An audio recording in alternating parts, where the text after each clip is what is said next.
Olá, como vão todos? Sejam muito bem-vindos. Eu sou a professora Cristiane Oliveira, sua professora de Biologia, e vamos conhecer a nossa aula de hoje.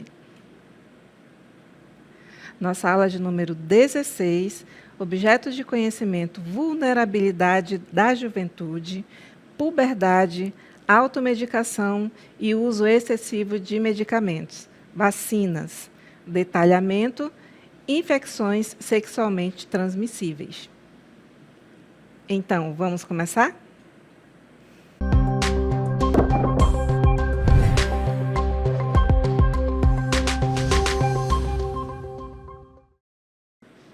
Então, vamos começar a nossa aula sobre as ISTs.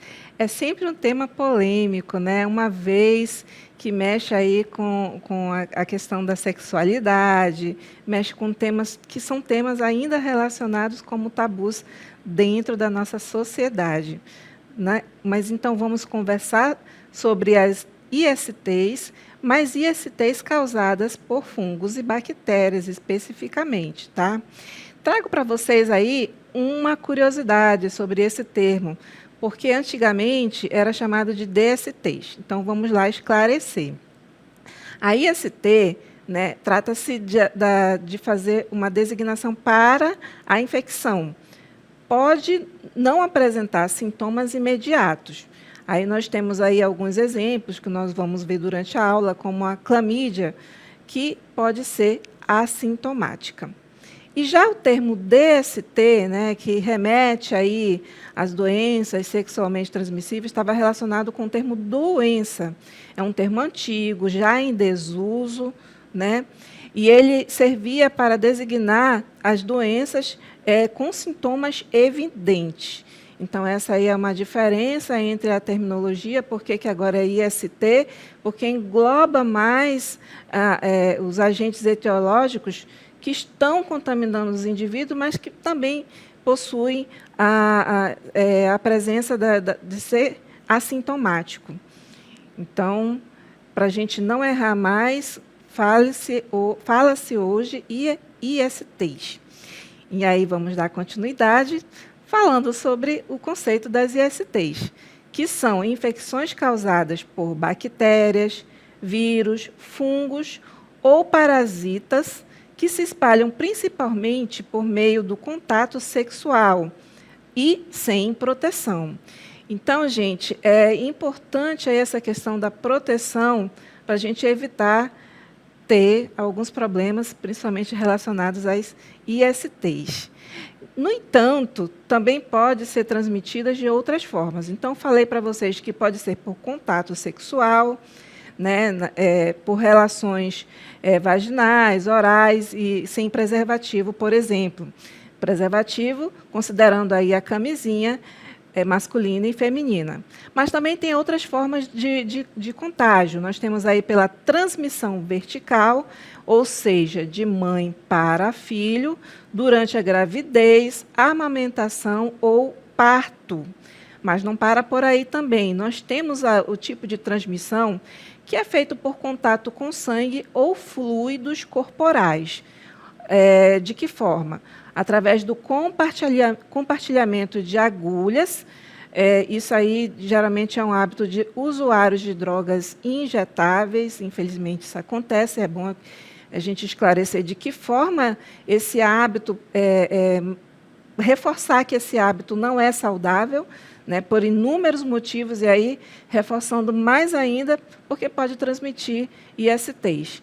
E também pode ser contaminada através da transfusão de sangue não testado. Mas essa condição aí, ela já é mais rara, uma vez que os órgãos competentes que recolhem o sangue, geralmente fazem teste, né, fazem uma triagem para saber se o sangue é de qualidade, né? Então, existe uma triagem desde o momento em que a pessoa vai fazer a doação, né? Ela vai entrar em critérios, ela vai passar por entrevistas, é o primeiro vamos dizer, filtro. E depois o material vai ser coletado, ele também vai ser testado. Então, por isso que essa condição aí de transmissão através de transfusão de sangue, ela é um pouquinho mais rara, mas é possível ainda, passível de acontecer. Vamos conhecer agora os agentes etiológicos, ou seja, esses micro-organismos, esses indivíduos que causam as ISTs. Vamos começar pelos agentes bacterianos. Nós temos aí na nossa telinha aí a gonorreia, né, que é a Neisseria gonorrhoeae. É um pouquinho complicado aí essa denominação. Mas essa bactéria, ela tem um formato bem peculiar, bem interessante, como vocês estão vendo aí. É um formato de cocos. Que significa isso? É um formato arredondado. A classificação dela é como diplococo gram-negativo, né? E esse formato ele lembra aí, por exemplo, o formato de grãos de café. Só para ficar fixado, né? Mas tem aí esses cílios que vão auxiliar, por exemplo, no transporte, né? Na locomoção desse indivíduo dentro do organismo que ele está infectando. Nesse caso, é o organismo humano. Então, ela é uma bactéria, né? Que vive nas membranas da mucosa dos órgãos genitais, reto e garganta. Vamos conhecer um pouquinho mais sobre os sintomas, para a gente entender essa IST. Então, nos homens, o sintoma é corrimento uretral, purulento e disúria. Tá? E na mulher, nós temos aí a secreção vaginal aumentada e, muitas vezes, assintomática, numa estimativa de pelo menos 50%. Então, isso quer dizer que 50% das mulheres que está contaminado vai ter, provavelmente, esses sintomas não visíveis, não aparentes. Por isso mesmo que é interessante fazer exames periódicos para poder saber se aquela secreção vaginal que você está vendo que está aumentada, que está além do normal, possa ser uma infecção. Complicações. Nós temos aí complicações bem gritantes, né? Infertilidade para mulheres que querem ter filho, por exemplo, muito cuidado em deixar esse quadro clínico agravar. Né? Também temos a DIP, a doença inflamatória pélvica, isso aí são complicações quando você não trata a infecção, e também tem a disseminação sistêmica, né? Uma disseminação mais avançada. Tratamentos, nós temos aí a ceftriaxona e a azitromicina, né? Caso tenha uma resistência a cefalosporinas, esse quadro se torna preocupante, porque quando a bactéria tem uma resistência, ela tende a dar um pouquinho mais de trabalho, tende a durar um pouquinho mais naquele organismo. Trago aí para vocês uma curiosidade, que são os dados no Brasil, em relação a essa IST. Mais ou menos 1,5 milhões de casos são registrados por ano, segundo a estimativa da OMS, né, Organização Mundial da Saúde. Mas isso pode ser subnotificado. Por que subnotificado, professora? Porque vocês lembram que boa parte das mulheres acometidas por essa IST, elas têm um quadro assintomático, ou seja, elas acham que estão bem, né, estão saudáveis, então aquele quadro clínico ele não é registrado, ele não é computado. Então, por isso, a questão desse quadro ser subnotificado, né? Esse é só um exemplo dessa situação aí da subnotificação. Os desafios para essa IST são os seguintes. Essa ausência de dados, né, oficiais e sistemáticos dificulta a tomada de decisões baseada em evidências e a implementação de políticas públicas mais eficazes para combater a IST. Vamos agora para um outro agente etiológico, também bacteriano, chamado de clamídia. Então, a clamídia, ela essa imagem ilustrativa que está sendo mostrada, mais uma vez, mostra uma figura levemente arredondada. Trata-se também de um formato cocos, né, um formato de coco, formato arredondado. E aí ela está indicando mais ou menos o local onde ela vai contaminar. E, geralmente, a clamídia ela é uma bactéria que vive dentro das células, né? Ela faz essa contaminação parasitando as células do local afetado. Mas vamos entender um pouquinho os sintomas. Então, os sintomas da clamídia é similar à gonorreia, mas mais de forma discreta, né, com corrimento um pouco mais claro. É importante, mulher que está me ouvindo aí, meninas, que é necessário que vocês entendam o seu corpo, né, e saber em que momento você tem aquele corrimento que é o corriqueiro e aquele que já está mudando de cor, que tem um devido cheiro, né, que não é característico, ou que aparece prurido, né? Só uma observação aí para vocês entenderem com essa questão de corrimento, para não achar que qualquer corrimento vaginal vai acarretar numa IST. Mas voltando aí para a clamídia, 70% das mulheres e 50% dos homens são assintomáticos. Olha aí como é preocupante. Olha só como é preocupante esse quadro, porque boa parte da população que às vezes é afetada por essa condição, né, por essa IST, acaba achando que não está contaminado. E quais são as complicações quando o indivíduo não corre atrás, né, de um diagnóstico precoce? Também infertilidade, né? Mas, nesse caso, vai ser por obstrução tubária. Né? Todas as partes internas reprodutivas que possuem tubo, principalmente na mulher, né, as trompas, nesse caso aí, vai ficar obstruído. Isso aí pela grande proliferação da bactéria naquele local do tecido. E qual seria o tratamento? Né? Nós temos aí a azitromicina de forma dose única ou doxiciclina por 7 dias. Bem, gente, não existem dados epidemiológicos no Brasil sobre a clamídia, porque não é uma doença de notificação obrigatória. Isso segundo o Ministério da Saúde, né? Isso é importante frisar essa informação para vocês. Mas nós temos aí o quadro fora do Brasil também.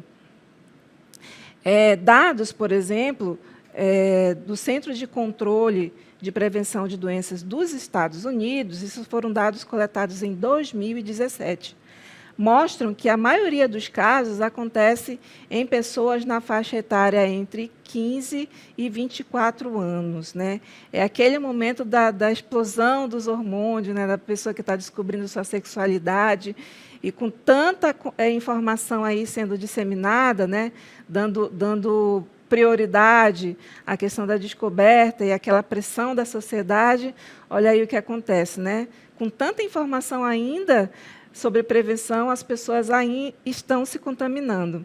E a clamídia ela é bem comum, sim, no mundo todo. Eu falei que não tem dados no Brasil, mas isso não quer dizer que a infecção não se prolifere, tá? Através da contaminação das relações sem o uso de preservativos. Vamos conhecer agora um outro agente etiológico bacteriano, que esse aí é a sífilis. A sífilis, também conhecida como treponema palladium, ela tem esse formato bem diferentinho do que a gente viu anteriormente. Né? Nós vimos cocos anteriormente, ou seja, formado com formato de arredondado, tanto a clamídia como a outra doença que nós vimos há pouco tempo. Né? Nós temos aí o formato espiralado dessa bactéria, um formato bem diferenciado. Nós temos fases clínicas dela, né, para vocês entenderem um pouquinho desse processo da contaminação, porque a sífilis ela já gera uma preocupação um pouquinho maior, né, com quadros mais preocupantes, e a gente vai entender mais sobre essas fases clínicas de contaminação. Então, a fase primária, ela aparece uma úlcera, né, uma úlcera indolor, que é conhecida, esse sintoma aí, como cancro duro. E ela ocorre no local da infecção, exatamente. Isso aí é a fase inicial. Se você observa uma úlcera, o que é? Um ferimento, né, na presença da sua genitália. É bom pesquisar, é bom consultar o médico para saber se não se trata, infelizmente, dessa IST. E aí, se você levar adiante, não tiver tratamento, vai para a fase secundária, que é o rush cutâneo. É exatamente uma fase em que essa úlcera ela adquire umas características um pouquinho mais evidentes, né? Aparece aí na palma das mãos, na sola dos pés, e aparece também a questão do sintoma da febre, né? Tratando-se de uma infecção que a gente não viu anteriormente, né? Dos outros agentes etiológicos bacterianos. Aqui já está aparecendo a febre. E temos a fase latente, né, que é também chamada de fase terciária, onde vai afetar já o sistema neurológico, neurosífilis e a sífilis cardiovascular. Percebam que aí ela já sai da parte contaminante, né, das partes íntimas, e vai se espalhar em outras partes do corpo. Olha aí essa condição agravante. Mas ela tem tratamento, felizmente. Nós temos a penicilina G, benzatina, único eficaz para a sífilis congênita. A gente vai entender o que é essa sífilis congênita já já. E aí nós temos os dados no Brasil. Então, esses dados eles estão relativamente recentes, aí, de 2021, que foram registrados em casos, exatamente 167 mil novos casos de sífilis neste ano, né, adquirido, e 74 mil casos em gestantes. Olha só que preocupante, né? Mulheres que estão aí esperando bebês aparecem com essa IST. Geralmente, elas descobrem essa infecção quando estão fazendo aí os exames periódicos do período pré-natal, né? No mesmo ano, outras 27 mil ocorrências de sífilis congênitas foram diagnosticadas. O que significa sífilis congênita? É a transmissão da IST da mãe para o filho, né? Infelizmente, isso pode ocorrer, né? Esse processo de transmissão aí, da mãe para o filho. Isso que é a sífilis congênita. Então, ou seja, vamos voltar a esse número. De 74 mil gestantes, exatamente 27 mil conseguiram transmitir para os seus filhos. Isso aí foram os casos registrados, né? Além de 192 óbitos por esse tipo de sífilis. São dados do Ministério Público. Infelizmente, são dados preocupantes para você ver aí como a sífilis é um agente bacteriano gravíssimo, e aí sim requer um policiamento, requer aí uma investigação, requer registro para entender como é que ocorre o processo de contaminação, né? O Ministério da Saúde ele tem aí os cadernos, os relatórios, falando sobre essa contaminação ao longo do ano, e também traz dados de faixas etárias que vêm aumentando com o passar do tempo, né? Uma determinada faixa etária que está adquirindo sífilis com mais frequência. Bem, nós vamos agora para um outro agente, conhecer um outro agente etiológico bacteriano.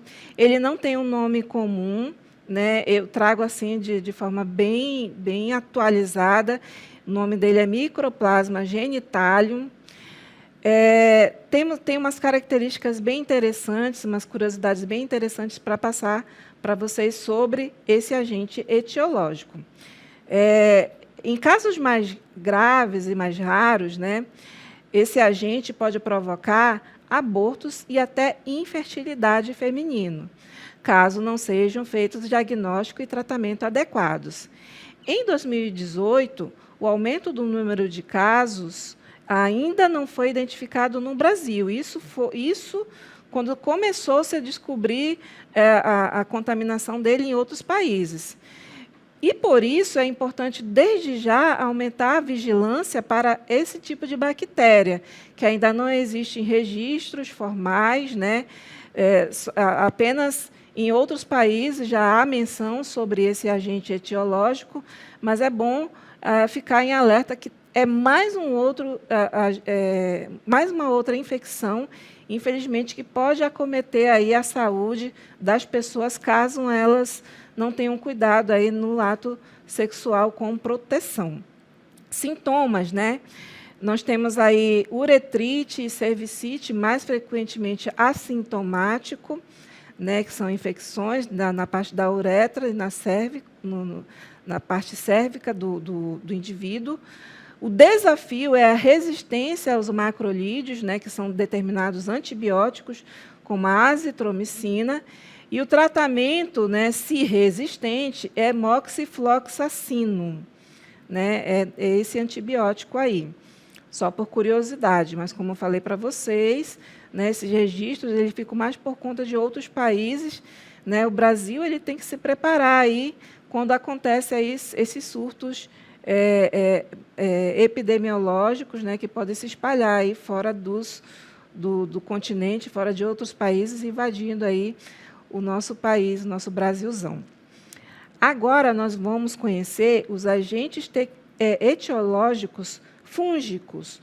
Sim, os fungos.